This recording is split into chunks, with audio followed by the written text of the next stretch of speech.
BBOR Black Box Online Radio, coming to you from West Virginia. BlackBoxNid88 on Instagram for the bonus podcast. And welcome to BBOR, the home of true crime talk radio and your premier destination for unsolved mysteries, criminal psychology, and exploring the dark side of cyberspace. My name is Ned DeHaan, and I am your host, as well as the creator of AstroPsych 400 here on YouTube, and regular contributor to the Zodiac Killer channel. And a great way to support these shows is just by listening to some more content. But you can also go over to Amazon.com and have a look at the book Killer on a White Horse, written by me, Ned DeHaan. It is a novel, murder mystery, inspired by the Zodiac Manson connection, but it is indeed fictional. However, who doesn't love a good mystery? And there is always the TeeSpring page. Feel free to check out some of the merchandise. And remember, being weird is not a crime. Let the show begin. Okay, hello everybody. Today is Monday, another Zodiac Monday. Welcome to the show. How's everybody doing? I hope everyone had a good weekend. I am now announcing that there is a new Black Box Online Radio membership page, and it is available at BuyMeACoffee.com/BlackBoxNed88. BuyMeACoffee.com is the website that I've talked to you guys about a lot at the beginning of Zodiac Monday for more than a year now. It is something that allows you to make donations or contributions to help support the show, and anybody who makes a donation gets a shout out here on Zodiac Monday. But now there is the membership section that has all types of new benefits, including the guide that I've written called True Crime Teaches Us to Conquer Toxic People, as well as for this year and this year alone, there will be Halloween cards sent out during the fall season from your secret pal. And I'm thinking about adding an additional element to the membership in the near future, perhaps some type of private discussion, private group Zoom calls, where there will be much more interactive with the members and listeners. So a lot of things are going to be available in the Black Box Online Radio membership, and you can get that at buymeacoffee.com/blackboxned88. The regular donation page is still up and running. And some great ways that you can help out this show for free are just by hitting the like button and subscribing. It costs absolutely nothing, and it does a lot of good for the channel. And also, I would like to apologize to everyone because there was not an episode on Wednesday about Jack the Ripper, and normally I do the segment Ripper Wednesday, and last week I was unable to do so, but this week I'm hoping that there will be a new Ripper Wednesday coming out. I expect there will be a new Ripper Wednesday coming out. Everything is on track for a new Ripper Wednesday coming out, so please feel free to subscribe to the channel if you want to follow along with all of these true crime discussions. In addition to that, there's also the Anything Goes Friday segment, where any subject is fair game. And I would like to get right into the Zodiac material because I want to revisit a Zodiac killer suspect named Jack Torrance. And he comes under suspicion because his own stepson, named Dennis Kaufman, claimed to have discovered a hooded costume and a piece of audio equipment that was very similar to the Zodiac killer's Lake Berryessa costume. On September 27th of 1969, the Zodiac killer attacked Brian Hartnell and Cecilia Shepard at Lake Berryessa in California, and he wore a hooded costume. It's the only time the Zodiac wore this costume. It's the only time that he tied up the victims. It's the only time he committed a murder by knife, committing the murder of Cecilia Shepard. And I have a comment here from TC that says, "Hi Ned, I know this is an old video. I don't know much about Jack Torrance as a Zodiac suspect, but the recorded confessions from Jack Torrance in that YouTube video news report were a bit disturbing. That's the only thing that raises eyebrows to me. Consider this though. Clearly the hood is wrong, but what if it was actually just discarded as an early prototype of the final hood? If the actual hood used was done with skill and detail, it would be easy to surmise that it went through a few design iterations before the final was made. Food for thought," and that ends in a question mark. Okay, TC, that's actually a pretty good comment. And the first part, though, I'm not sure exactly which confession you're referring to from Jack Torrance. However, the second part, I know exactly what TC is referring to, and that is that I did an episode once called Zodiac Jack Torrance Debunked, where I was talking about how Dennis Kaufman claimed that he found the Lake Berryessa costume, except his was one with a more yellow-colored, golden-colored circle with a cross going through it, and very clearly the witness descriptions that were given after Lake Berryessa stated that it was a white cross with a circle going, white cross and circle, as well as it was sewn on with care and precision, as opposed to the one that Dennis Kaufman provided, which was more or less drawn on. It was very rough and primitive and definitely not done with any care and precision. And also, Dennis Kaufman claimed that he had a knife that had blood on it that he found from Jack Torrance, and he wasn't sure what to make of it. My personal hunch is the entire thing was staged and fabricated by Dennis Kaufman, and that might have actually been a genuine case of Zodiac fraudulent activity. That's a suspicion that I have, as opposed to something that I can actually show you point by point on how this person is a liar. Maybe Gary Stewart would be an example of someone who has been proven to be a liar in the past. Gary Stewart, author of The Most Dangerous Animal of All, and subject of the FX and Hulu documentary series of the same name. But with Jack Torrance, I do give TC credit for one thing, providing an explanation as to how and why that hood could have existed. And the only reason I'm sharing this with you is because previously on the channel, somebody once wrote out their theory about the Zodiac Killer, and that was that Jack Torrance was the Zodiac, because his handwriting seemed identical to the Zodiac Killer's handwriting, and what the person said was, my handwriting is so similar that it can't just be a coincidence. No one can have handwriting that's similar. But that person's theory was that Jack Torrance only committed 3 of the Zodiac Killer's crimes: the Lake Herman Road murders, the Blue Rock Springs shooting, and the Stein murder. Jack Torrance did not commit the Lake Berryessa stabbing, and he kept the Lake Berryessa hood in his home in case somebody would find it to make people think that he was not the Zodiac Killer. And that one I almost blew up. Do you ever just have those moments when you can feel volcanic activity inside you just waiting to erupt? But of course, sometimes, the lava just stays as magma. And I also have to show an element of human decency to that person for just sharing a theory. But the reason why I felt so eruptive about that was because that's your theory, that he kept a Zodiac hood replica around to make people think that he was not the Zodiac Killer. I found that to be somewhat nonsensical. And I give credit to TC for showing that there really is a certain amount of thought that's been put into this comment, such as that it wasn't even meant for people to find. It wasn't meant to dissuade people from thinking that he was the Zodiac. It was a prototype. It was an elementary design. It was an early design. It was something that the killer had created, and then he wanted to go out with a more well-designed costume when he actually tried to commit the crimes, because a lot of people believe that the Zodiac Killer wore that costume simply as a signature. And to the credit of Dr. Lee Meller, who is one of the hosts of the Citizen Detective podcast, he said that with the Zodiac at Lake Berryessa, it is both signature and MO. He's trying to show that, yes, he has put some effort into the creation of this costume, but it does serve a purpose. It does conceal his identity. It's not only trying to show that it has meaning to him, or he's not only doing it for his own benefit because it has some type of secret meaning that only exists in his mind. He's also trying to simply just not be recognized in case somebody on the other side of the lake 100 yards away were looking that way. I mean, they would just see somebody in a black costume. There were reasons that were all across the board why the Zodiac Killer would wear that Lake Berryessa costume.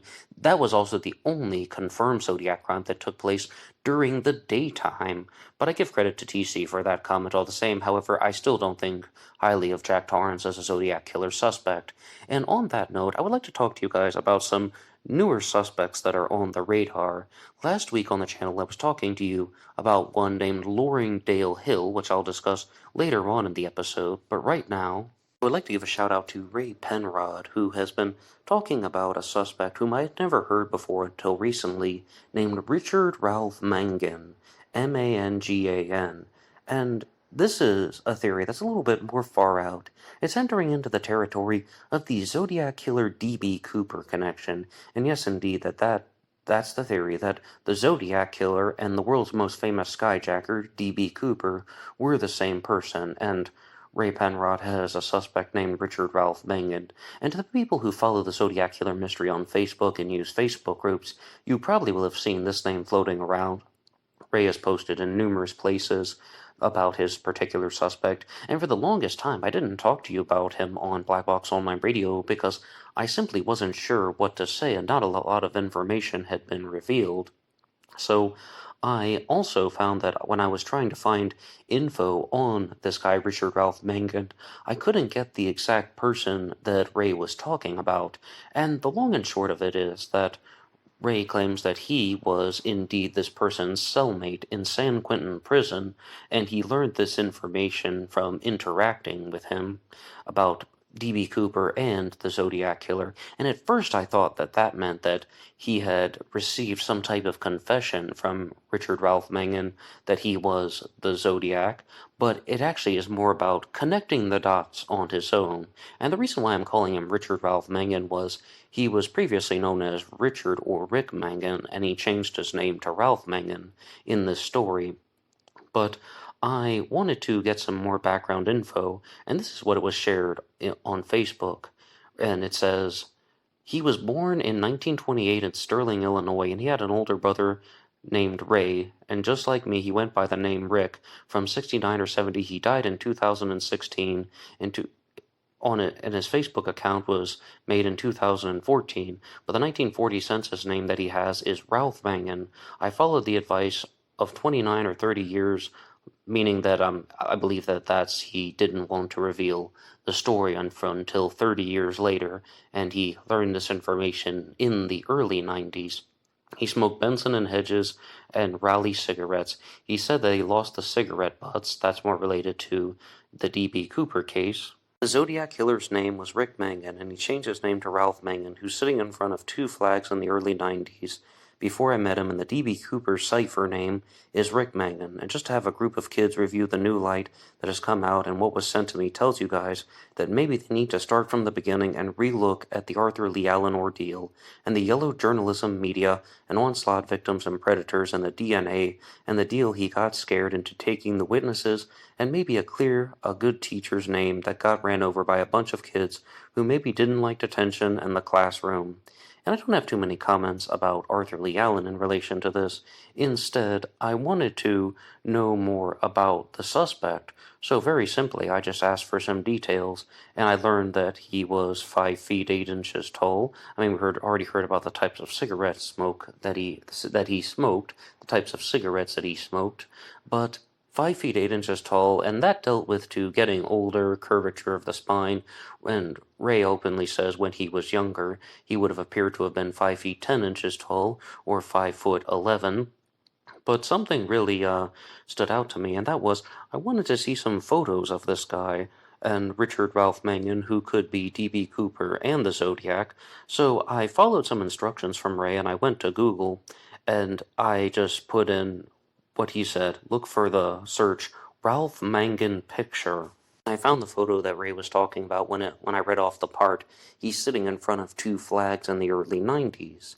But then the image that was almost immediately below it on Google Images was one of someone named Ralph Mangan, who passed away in 2015, not 2016, as Ray had stated, and also this photo, which appears to be almost identical to the photo of him sitting in front of two flags, says he was born in 1934, not 1928. So, I mean, let's just read the obituary. Ralph L. Mangan, L stands for Leon. Ralph L. Mangan was 80 years old and departed this life on Saturday, March 21st, 2015, at a Jerseyville Nursing and Rehab Center. Ralph was born on October 9th, 1934 in Bismarck, Missouri, to the union of the late Horatio A. and Nova Mae Waters Mangan. He was employed for the National Marine Service and Marine Systems. Mr. Mangan married the late Carol Lee Albers of Alton. That's Alton, Indiana, excuse me. Wait a second, Indiana or Illinois, let's see, Illinois, Alton in Illinois, and he was employed for the National Marine Service. I read that part. Left to the fond memories of 5 children, Scott, Mangan, Joyce, Hyman, and Rachel Mangan, as well as Nikki Mangan, and who changed her name to Shipman after marriage, and Stephen Richard. So I think that this doesn't really seem to show a lot of connections that Ray had been talking about. If this is the same person and the photos are identical, and Ray again claims that this guy was his cellmate in prison, and that's how he obtained the information, but I'm just seeing conflicting info all across the board, and that's exactly where I'm going to put this story for now. That this guy was both D.B. Cooper and the Zodiac, and this is not something that is completely original and unique to Ray's own observation. A lot of people try to explore a type of Zodiac Killer D.B. Cooper connection, and perhaps the most famous version of that is David Gold's My Dance with the Zodiac Killer, which looks at a different suspect named Frank Lee Morris, whom David Gold claims was both the Zodiac and D.B. Cooper, as well as the Phantom Killer from Texarkana. But for the remainder of this episode, I would like to focus on the suspect that I was talking to you about last week on the channel, named Loring Dale Hill. Loring Dale Hill was someone who also had a military background, like Richard Ralph Mangan. However, he was in the Navy as opposed to the Marines, and Richard Ralph Mangan was a naval aviation mechanic. Prior to that, he was someone who was a helicopter pilot, and I devoted a large portion of last week's episode to talk about Loring Dale Hill, and some of the points that I thought were rather strong, and I give full credit to Thornton Daniel Jeffrey and Melissa Rose, who uses the YouTube name Melissa Tappa and also posts online and with the name Melissa Tappa, and that is that I think that their case is going to be stronger than the two previous suspects that I've talked about in this episode, and it mostly relates to the timeline and the activities surrounding the Zodiac Killer's crimes, because the Zodiac Killer committed the first crime on December 20th of 1968 with the Lake Herman Road murders, and what I shared with you last week was Loring Dale Hill then went out of the country and went into international waters with the Navy on the USS Enterprise, which was an aircraft carrier, and he was then going to Hawaii, and then he's stationed off the coast of Hawaii, and there's a big fire on the Enterprise on January 14th of 1969. And Melissa Rose has created a timeline of the activities that talk about his whereabouts in 1968 and 69, and on January 14th there is the fire on the USS Enterprise, where 28 people are dead and 300 are injured. On January 17th of 1969, a newspaper in Ohio reports that Loring Dale Hill was not injured on the U.S. Enterprise fire, and his mother was a reporter for a newspaper, and Loring Dale Hill was originally from Ohio, but had numerous connections to the Bay Area, most notably the connection to Alameda, California, where the Enterprise would dock and go in and out of California. And then the USS Enterprise was taken out of service from July of 1969 to March of 1971. On July 2nd of 1969, Loring Dale Hill arrives in California. He comes back from the Pacific and arrives in California, and he's in the Bay Area. 2 days after his arrival, there is the Blue Rock Springs shooting committed by the Zodiac Killer, which saw the death of Darlene Ferrin and the shooting of Mike Michaud. Then, of course, on July 5th of 1969 at 12:40 a.m., there is the phone call that is made by the Zodiac Killer saying, "I shot 2 kids in a brown car with a 9mm Luger. I also killed those kids last year. Goodbye." On July 31st of 1969, there is the mailing of the Zodiac Killer's 3 letters and the 408 cipher. And on August 3rd of 1969, there is the Snoozian Furlong murders, which is an unconfirmed Zodiac event, a very vicious stabbing, and one of the victims, I believe, was stabbed over 100 times in the Snoozian Furlong murders. I don't believe that crime was the Zodiac, but Jeff and Melissa have that on their list of possible Zodiac activity. Now, the first time that the Zodiac Killer uses his name is on the August 4th of 1969 letter, which says this is the Zodiac speaking. Then, the Zodiac does not commit a crime in the month of August for 1969. Why? It's a giant mystery. Why would that happen? You ask somebody like Howard Davis, that author of the Zodiac Manson connection, well, he would say that the Zodiac killer was Bruce Davis, Charles Manson's right-hand man, and Bruce Davis was in Southern California at the time. I mean, people have their own explanations. However, Melissa and Jeff have proposed that their suspect, Laureen Dale Hill, did not commit the any Zodiac activity in August of 1969 after the August 4th letter because he left the state and returned to Ohio. From August 8th to August 22nd of 1969, Laureen Dale Hill was in Ohio, again his home state, and on September 8th of 1969, Laureen Dale Hill reports back to Alameda for the last 4 years of reenlistment, and a lot of this relates to his military service. The dates of Zodiac activity are centered purely around his military service, and I think that it showed that he was dealing with perhaps some type of mental instability about not having the functions of the military, or that once he's trying to readapt to civilian life, he is not able to do so in a completely sane and functioning manner, and that is not something that's been shared to me by Jeff and Melissa. I am simply just looking at this from my own standpoint, and that's my take on the subject, because I'm noticing that when he is on the USS Enterprise, when he's in the Navy, it appears that he may have been committing crimes, but the Zodiac killer's activities are all done when he is dealing with some type of uncertainty about his military career. Okay, September 8th of 1969, Laureen Dale Hill is back in the Bay Area.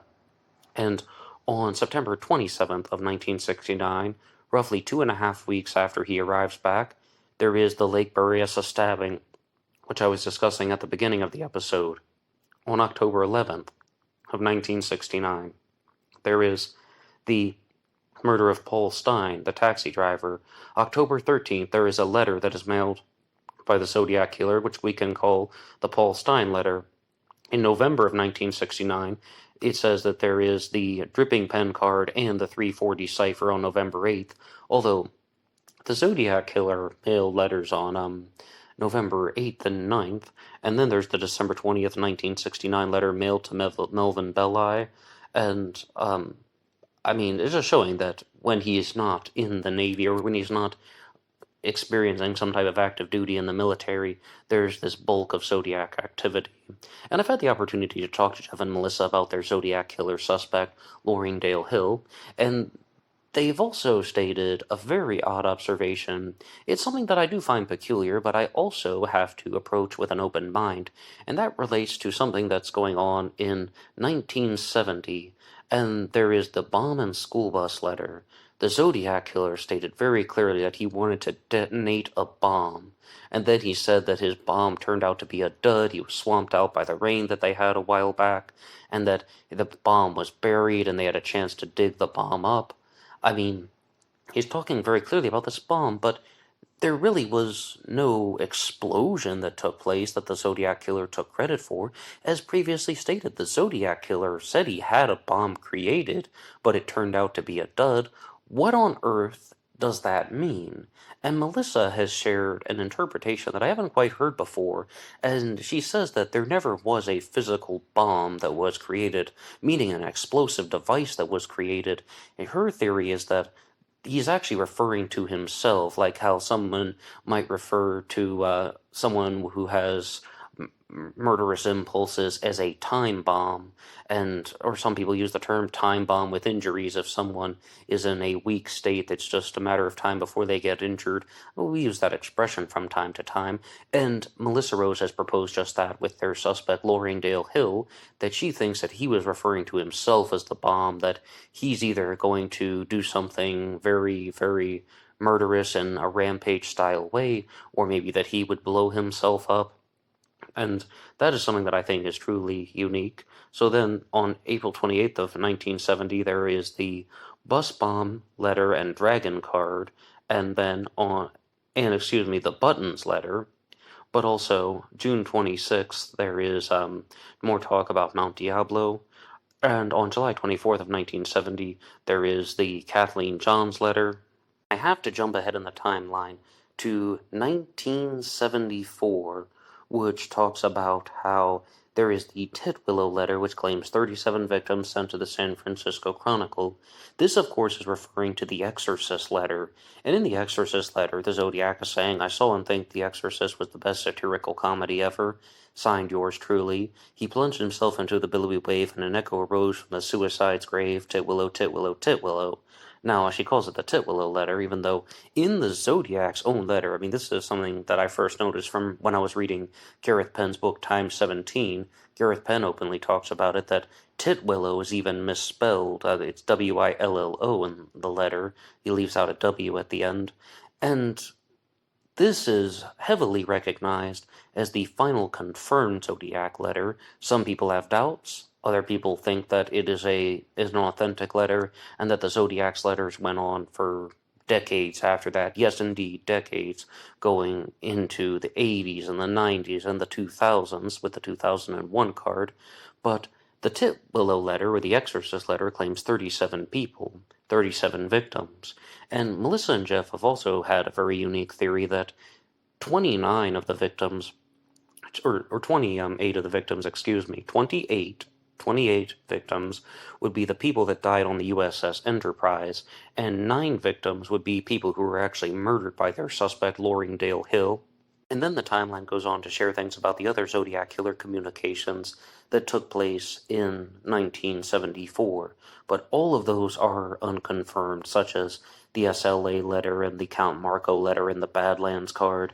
But with relation to the Exorcist letter, I think that it's a very interesting theory that almost everything is related to Loringdale Hill's military service. And it's showing how when he's in the Navy, he has more mental stability. When he's out of the Navy, he's dealing with more types of mental instability and prone to, well, murderous rage, or devising plans and blueprints to commit these crimes. By blueprints, I mean, I think these things would have totally been mental creations on his own part, whoever the Zodiac Killer was.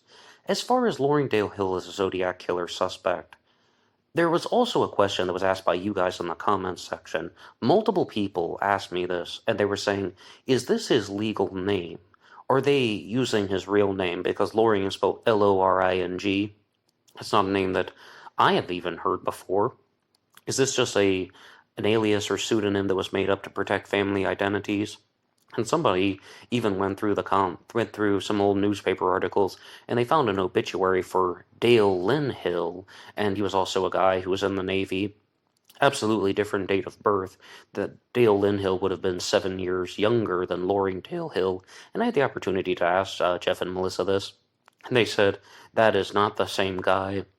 Loringdale Hill was his legal name. That is who he was, and he was indeed Jeff's grandfather.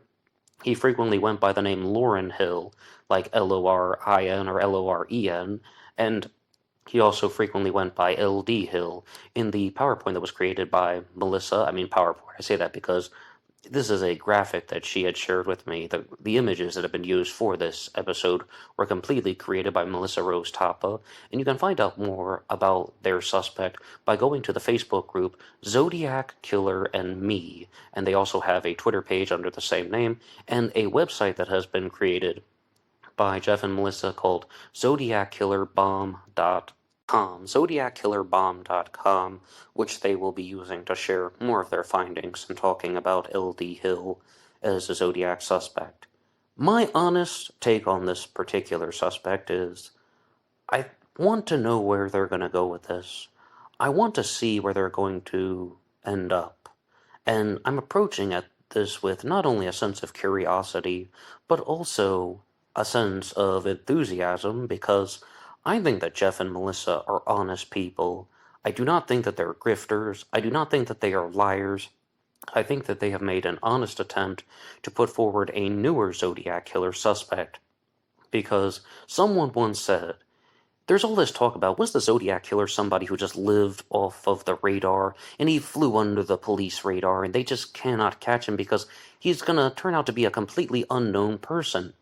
One day, when they actually solve the Zodiac Killer mystery, they're going to show how this was someone who we hadn't thought about before, someone who wasn't even on the list. Not Richard Gaikowski, not Arthur Lee Allen, not Lawrence Kane, not Ross Sullivan, not Jack Torrance, whom I mentioned at the beginning of the episode, not Earl Van Best Jr., but instead, it's going to be somebody whom the general public hasn't truly experienced and is not familiar with yet. And that ultimately is how you find newer suspects, by looking in places that people haven't looked before. And that's where Loringdale Hill comes into play. Now, absolutely, I've not seen enough convincing evidence to say, oh yes, absolutely, I'm going to go gung-ho for this suspect. He has to be the Zodiac Killer. I mean, he's of a suitable age. He would have been 34 years old during the bulk of Zodiac activity. But he also has a naval background, military background, ability to learn codes and ciphers, as well as a reason why these crimes were committed. It's just someone who is dealing with uncertainty in his life. And I said in last week's episode that one of the biggest pieces of evidence is something that I agreed not to share with you guys because of privacy for Jeff's family. Loringdale Hill was his grandfather. Is his grandfather. I mean, Loringdale Hill passed away in 1996 from a heart attack. But the strongest point that Jeff and Melissa have assembled is this timeline, which I've just read off to you. Explanations as to why these Zodiac Killer dates were chosen, where you have a suspect who was in California in December of 1968 to January 7th of 1969. He's out of the Bay Area during his time in the Navy on the USS Enterprise. Then he comes back, commits the Blue Rock Springs shooting, mails the Zodiac Killer's first letter in cipher. Then he goes to Ohio, his home state, and he's out of the Bay Area. And if you were to mail letters from Ohio, that would just be begging to get caught. That would be leaving a trail of breadcrumbs that a serial killer wouldn't want to leave, because I absolutely believe this. I don't think the Zodiac Killer wanted to get caught. No, absolutely not. It goes back to an episode of Diagnosis Murder that I watched in the early 2000s when someone said, there's this doctor that's committing murders, and he said, I don't want to get caught. I want to almost get caught. And what was so thoughtful about that episode, an episode of Diagnosis Murder with Dick Van Dyke playing the character Mark Salone as a different character, this villainous doctor, was saying, someone pointed out that, oh, you're just trying harder and harder to get caught, and you're just leaving more and more evidence for them to find. And he said, no, actually, that time it wasn't me. I genuinely made a mistake. And you could see how that murderous doctor was just crumbling and crashing and burning, and people who commit these types of murderous plans often fail. The Zodiac Killer would be an example of a killer who succeeded in not getting caught. Jack the Ripper would be an example of a serial killer who committed these types of crimes, did not get caught. But I think that the overall focus of the Zodiac's activities was to avoid the police, to stay out of prison. He didn't want to be like one of the mass shooters who commits a terrible crime and then just wants the camera and the spotlight and then wants to go to jail for the rest of his life or commit suicide beforehand. Instead, he wanted to return to normalcy, if I'm using the term correctly, and just go on to live his ordinary daily life and just think about how he was the Zodiac, or he committed these murders, he wrote these letters, he designed the ciphers, and nobody ever figured it out. So somebody like Loringdale Hill does fit all of those boxes, and he checks all of those boxes, and that does make sense to me. But we're going to need a lot more than just to say, well, he was in the Navy in 1969. You know what? So was everybody else on the USS Enterprise, right? Who left California January 7th of 1969, came back July 2nd of 1969. The survivors, anyway, who survived the fire on the USS Enterprise. I mean, we also have to be aware of that there could be additional explanations as to this timeline in his life. And, a lot of this is just me accepting Melissa and Jeff's word for it, that he was out of the Bay Area on these dates. He leaves for the majority of August 1969 and then returns for the Lake Berryessa stabbing on September 8th of that year. Okay, I'm also just accepting a lot of what they have shared, but that is something that I want to explore more, and I want them to explore it more too. And you can as well once they truly release everything on their website, ZodiacKillerBomb.com, and let's see where they go with this new suspect. And the final things I would like to share with you guys relate to the the story that I've shared previously on this channel. I have to give a shout out to YouTube user Midnight Ventures, who once requested to hear about the Connecticut River Valley Killer. And there's a new episode about the Connecticut River Valley Killer on the Lord and Arts channel because a new podcast has been released about this subject. And the Lord and Arts channel is hosted by John Lorden. He's also worked a lot with Mike Morford in the past, and they did the show 3 Men and a Mystery, which is now even shared on one of the Roku networks. Aired on television, also working with Gray Hughes. And he talked about how some comments that are just relevant to serial killers in general. And it's that serial killers make a very small portion of the population, and this is all shared in his video on the Connecticut River Valley Killer. Serial killers make up a very small portion of the population, and it's not even a percentage. It's a fraction of a percentage point. How many people are in America right now? 300 million? 330 million?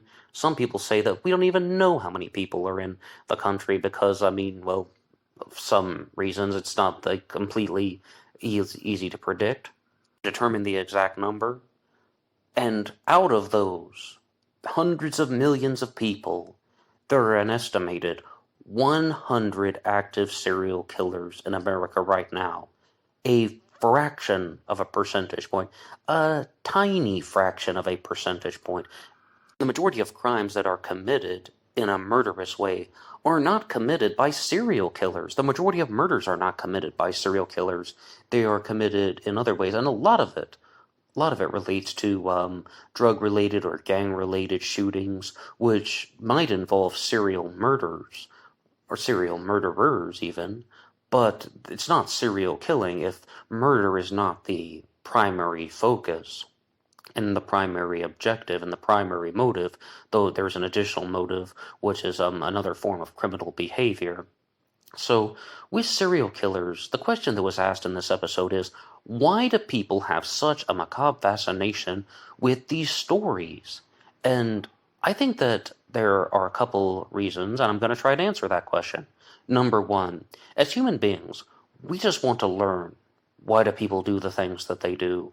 We want to understand some things that a lot of people are perhaps afraid of.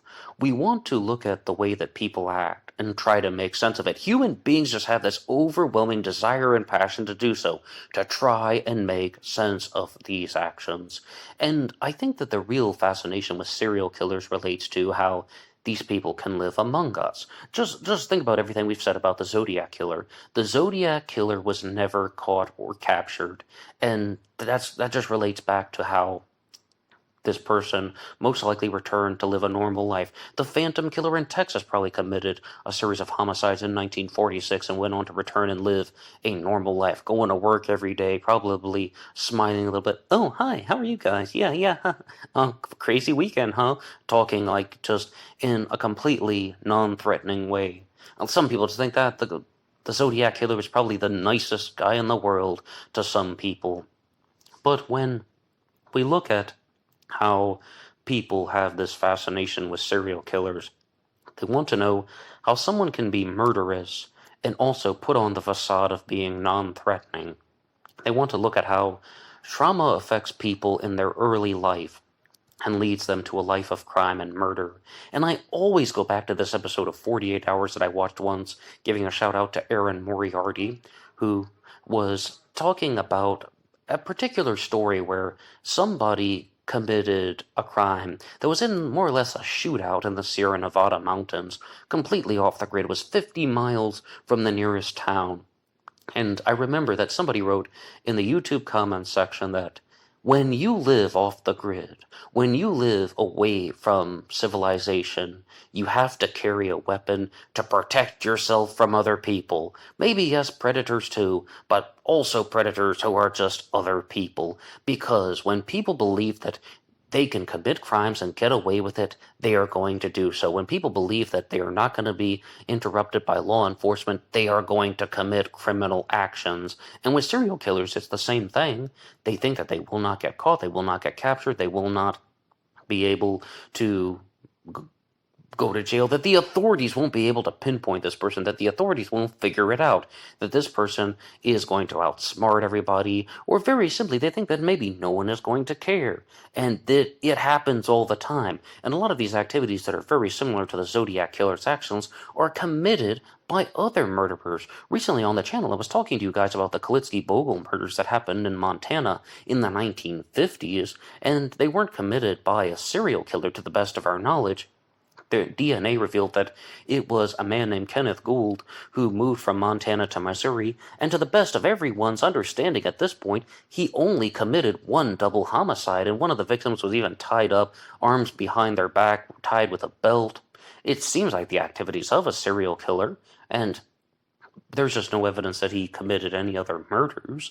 DNA doesn't link him to any other cold cases, so this shows that people go after individuals in secluded areas, just like how the Zodiac Killer did. People attack victims when they think that they can get away with it, just like the Zodiac Killer did. And it also shows us that serial killers have this overinflated public image, and a lot of it relates to how they are presented by the media. And one person who wanted that to happen was the Zodiac Killer. He begged the media to pay attention to him. "I'm disappointed that I did not get the front page coverage." And then he's like talking about the LA Times, saying he wants to write to the LA Times because they won't bury him on the back pages of the newspaper. This person was dying for media attention. And when it comes to the reasons why people commit these crimes, some people genuinely want fame. They genuinely want to act out murderous fantasies that they have created in their own mind. And I hate using the word fantasy because when someone first talked to me about murderous fantasies, I was thinking that that's disgusting. I thought fantasies were good things, and almost everyone, including serial killers, would believe that their actions are at least criminally deviant, at the least. And the final reason that I'm mentioning John Lorton and the Lorton Arts channel is because he also made a statement about true crime cases that sometimes you will identify the perpetrator and you won't comprehend the motive, and you have to accept that. You won't comprehend why these crimes have been committed. And a lot of people try to understand why certain individuals choose to go become serial killers or mass shooters, and the honest answer is sexual frustration. That's one. The honest answer is dominating other people. They hate their parents. All of the typical reasons that get blended into the documentaries and TV shows that we watch regularly. But recently I've been looking into the story of Wade Michael Page, who was the Sikh temple shooter, and that event took place just over a decade ago, and I was reading through several different articles about that case, and that is the honest answer. Response that people have to that story. They do not comprehend exactly why he committed that crime. I first learned his name because I was looking into a Zodiac Killer connection involving the symbol that is used in certain white power movements, the circle with a cross going through it, a variant of the Celtic cross. And Sam Fisher, who has a couple books out about the Zodiac Killer, believed that the Zodiac chose that symbol because he was indeed a white supremacist or budding neo-Nazi, and his suspect is named Joseph Paul Franklin. And the more I read about Wade Michael Page, who had a tattoo of this Celtic cross, this modified Celtic cross, I saw that people were just simply pointing out that he committed a mass shooting and then went on to commit suicide during the events, during a shootout with the police nonetheless, and they simply could not figure out what would drive this person to commit this crime. And there was no note left behind, no suicide note. There was no manifesto left behind the way that some of these other killers do, particularly thinking of Anders Behring Breivik, the Norwegian bomber. The only way that I can try and put anything together is in a possibility, I repeat possibility, is that the Sikh temple shooting was committed by a neo-Nazi and white supremacist just because he felt that he was carrying out his duty, or he thought that he was turning himself into some type of martyr, in some type of bizarre twisted self-justification, which is unjustifiable, absolutely. I believe that he was wrong. I believe that anyone who goes on to commit an act like that whether they're a serial killer or a mass shooter, is 100% in the wrong. I mean, there's a very big difference between someone who is actually doing something for a just cause and someone who is doing something for selfishness and egoism and destructive behavior for just that, for their own self-serving needs. And they just want to feel a certain way, and they want to try and denigrate a certain group of people only because they want more power. They want to be in control of something, and they want to be remembered in a certain way, and they want to have some type of strong experience that shows them that they're better than somebody else. That is what happens with all of these people, including the Zodiac killer. I mean, look at the Zodiac, for example. The Zodiac was someone who was just trying to create puzzles that no one could solve, and it doesn't even require an enormous amount of intelligence to do that. You create something like the Z13 cipher, the Z32 cipher. The smaller a cipher is, the more difficult it is to break, the more difficult it becomes to crack. And no matter what arrangement of symbols that person would have had, it would become very difficult for anyone to solve. And even something like the Z32, it has been openly stated that the Z32 cipher is not solvable because of the amount of possibilities available. Only 3 characters repeat out of 32 symbols.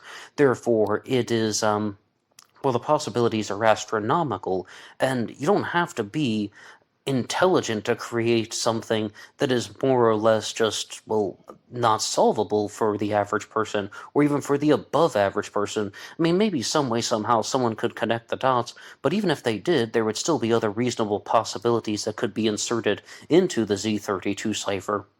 Tenable conclusions, and perhaps even an alternative solution. And all of those things are present in the Zodiac Killer mystery. The Z13 it's the exact same story. Even if somebody were able to solve the Z13, there could be alternative possibilities. Melissa Rose has even talked about how Loring Dale Hill's name can be found 3 times in the Z13. Alternative possibilities. So with all of the criminals that we've been discussing throughout this episode, whether it's the Sikh temple shooter Wade Michael Page or the Zodiac killer, a big commonality is just that they are driven by selfishness, mental instability, but also awareness of their actions. They are aware of what they are doing to a point where they can make calculated decisions, and it doesn't appear that they are in any type of genuine psychotic state. I don't believe the Zodiac Killer was going through a psychotic episode when he was committing the crimes. I instead think that he was actually someone who was just dealing with a somewhat narcissistic or perhaps Machiavellian component to his personality, elements of the dark triad, and that was manifesting within himself. But sometimes really you won't comprehend the motive. You won't comprehend the components that drove this person to commit the crime. Instead, you just have to accept, yes, they are the perpetrator, and we have to leave it at that. Why did they choose that? What drove this person to kill? What pushed them over the edge? We will never know, and that's the end of the story. And it's very unsatisfying, and you can keep looking, but I can't guarantee what you will find.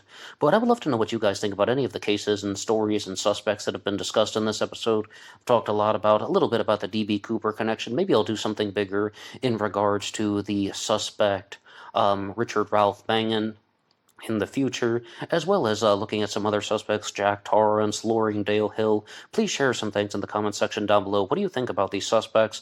I would love to read your responses. And right now I would like to end with your supporter shoutouts, and our supporter for this week is Batman66.